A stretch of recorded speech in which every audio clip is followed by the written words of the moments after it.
नमस्कार। अहमदाबाद गुजरात से कल्पेश भाटिया मोदी बोलता हूँ। देखते हैं हम आए दिन नरेंद्र मोदी और इनका राजकीय बेटा संबित पात्रा आए दिन यही बोलते रहते हैं कि पिछले 70 साल में क्या हुआ, कांग्रेस ने क्या किया। तो थोड़ा व्यंग के साथ में ये राजकीय बाप बेटे की भूमिका में है संबित पात्रा, और इनको बाप बोलते हैं नरेंद्र मोदी जी को। वो दोनों को मैं कहना चाहता हूँ, थोड़ा व्यंग भी है इसके अंदर, कि संबित, ये तो MBBS या MS की जो भी तूने डिग्री ली है, ये किसकी सरकार में ली है? कितना पैसा खर्च के तू डॉक्टर बना है बेटा? अगर कांग्रेस नहीं होती तो तू डॉक्टर बनता? इतने पैसे तेरे पास आते? और कांग्रेस नहीं होती तो नरेंद्र मोदी के दादा या नरेंद्र मोदी जैसे कोई RSS का आदमी देश का प्रधानमंत्री होता, वगैरह वगैरह, ऐसे दूसरे भी कोई आ जाते तो तुझे डॉक्टर कैसे बनता? ये लोग तुझसे पकोड़े बिकवाते, तुझे और तेरे पापा को पकोड़े बेचने पड़ते।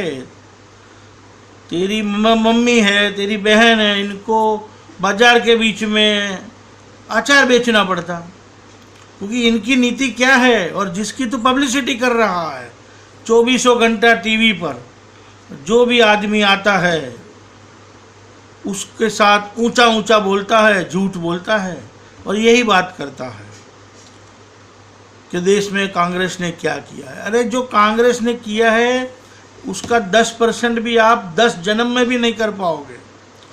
मैं कांग्रेस का खींच के नहीं बोल रहा हूँ, कांग्रेस का ही शासन था, दूसरे किसी का शासन नहीं था।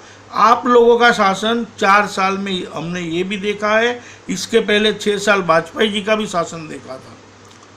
तो है क्या? अब नरेंद्र मोदी जी की बात करते हैं कि मोदी जी, आप बोलते हो कांग्रेस ने कुछ नहीं किया, कांग्रेस ने कुछ नहीं किया। आप खुद बोलते थे कि वड़नगर स्टेशन पे मैंने चाय बेची है। चाय बेचने का आपके पास लाइसेंस था? आपके पिताजी के पास रेलवे स्टेशन पे लारी लगाने का लाइसेंस था? फिर भी कांग्रेस के शासन में आपको रेलवे स्टेशन पे बिना लाइसेंस चाय बेचने दिए। चाय बेचने के बाद आपका परिवार समृद्ध हुआ। आपकी गलतफहमी, आपकी नादानी के कारण आपने घर छोड़ दिया, सारा परिवार वड़नगर में रहा। फिर कांग्रेस के शासन के भरोसे वड़नगर से अहमदाबाद में आए। अहमदाबाद में आपका बड़ा भाई सोमा भाई रानीप के अंदर खुद का मकान लिया। उससे छोटा अमृत भाई मिल में नौकरी मिली, उसका भी आज ऑटो में खुद का मकान है। उससे छोटे तुमने नादानी कर दी तो, और आप भी प्रधानमंत्री बन गए। उससे छोटा प्रहलाद, उसको सरकारी लाइसेंस मिला। केरोसिन के अंदर करोड़ों रुपए कमाया आदमी। कैसे कमाया आप नहीं जानते? कांग्रेस के समय में। उससे छोटा पंकज सरकारी ऑफिस में क्लार्क था, फिर उसको प्रमोशन मिला आप जब CM थे तब। वो भी अच्छा है, उसका भी खुद का बंगला है, करोड़ों अरबों रुपए की संपत्ति है। और आप बोलते हो कांग्रेस में कुछ नहीं किया, विकास नहीं किया। तो ये विकास कैसे आ गया? सबका विकास है, आपका जो विकास है अगर आप, और हाँ, आपकी पत्नी जशोदाबेन, आपने उनको छोड़ दिया तो बेहवा के सर्टिफिकेट पर उनको नौकरी मिली शिक्षक की, कि भाई पति ने छोड़ दिया, जैसे वो गुजर गए और उनको छोड़ दिया, ये 2 में से 1 सर्टिफिकेट में इनको नौकरी मिली। और उन्होंने नौकरी भी की कांग्रेस के शासन में, रिटायर भी हो गई, आज पेंशन भी आता है। तो जनता को मूर्ख न बनाओ कि हम कांग्रेस के शासन में कुछ नहीं हुआ, तो इतना गलत नहीं बोलो। और भाजपा की नीति क्या है? एक और लड़की है, बिटिया है, ऐसे तो बड़ी बिटिया है, सुब्रस्ता करके नाम है, उसको भी मैं टीवी पर आए दिन देखता रहता हूँ, जो भाजपा का पक्ष लेती है, बोलती है मैं राजनीति नहीं करती हूँ। उसके मुंह में भी एक घमंड रहता है, हम टैक्स पेयर। अरे टैक्स पेयर का मतलब क्या है बेटा? तू कहाँ जानती है? समाज व्यवस्था भाजपा वाले कहाँ जानते हैं? समाज के अंदर जो भी IAS IPS या कोई भी अफसर बनता है, क्लार्क में से OS बनता है, ऑफिस सुपरिटेंडेंट बनता है, उसकी तनख्वाह किसके पगार में से आती है? पगार किसके टैक्स में से आती है? और ऐसा मत समझो कि जोगी झोपड़पट्टी में रहने वाला आदमी, सड़क पे रहने वाला आदमी, चाली में रहने वाला आदमी सरकार को टैक्स नहीं देता? वो भी देता है, क्योंकि सरकार नमक को छोड़कर हर चीज़ पे टैक्स डालती है। तो ऐसा मत बोलो बिटिया सुब्रता कि हम टैक्स पेयर के पैसे। छोटे आदमी बिना बड़े आदमियों का गुजारा ये हिंदुस्तान में पॉसिबल नहीं है। 75 लाख या 1 करोड़ की गाड़ी में बिटिया तुम जा रही हो हाईवे पे, और उसकी अगर हॉर्स पाइप फट जाती है तो उसको ठीक करने टैक्स पेयर नहीं आएगा, छोटा आदमी आएगा जिसको तुम लाल आँख करके देखती हो।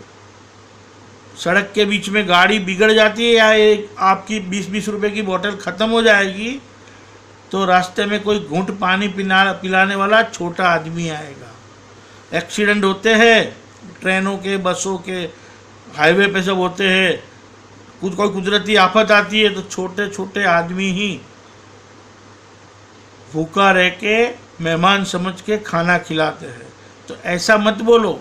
टीवी पे जब मैं आपको देखता हूँ सुब्रता, और आप नादानी में जो कुछ कहती हो ना बिटिया, बहुत दिल को ठोकर लगती है, दुख लगता है कि बिटिया को कुछ समझ नहीं है और ये भाजपा में जुड़ी है। ऐसा काम मत करो। एक लड़की को कूड़े के ढेर में कोई फेंक गया था सालों पहले, उसको एक सब्जी वाले ने पाला। आज कहते हैं वो इनकम टैक्स अफसर है। ये कांग्रेस की बदौलत सब हो रहा है। आप और आपकी भाजपा तो क्या कर रही है? छोटे आदमियों को परेशान कर रही है। छोटे घर का कोई बच्चा आज डॉक्टर बन ही नहीं सकता। लाखों करोड़ों रुपए कहाँ से आएगा? सरकारी स्कूल शहरों में बंद जैसी हो गई है, गाँव में भी नहीं है। तो ऐसी बातें मत करो। मेरे शहर के, गांव के मेरे जो दोस्त हैं, ये मेरे मैसेज को पहुंचाए आगे और सबको सच्ची बात बताए। मैं आपको हाथ जोड़कर प्रार्थना करता हूं। लोकसभा का इलेक्शन आने वाला है और उसमें इस अच्छे संदेश को पहुंचाए, अपनी भी अच्छी बातें रखे और ये विचारधारा को घर पे ही रखे भाजपा वाले को। इतनी मेहरबानी कीजिए।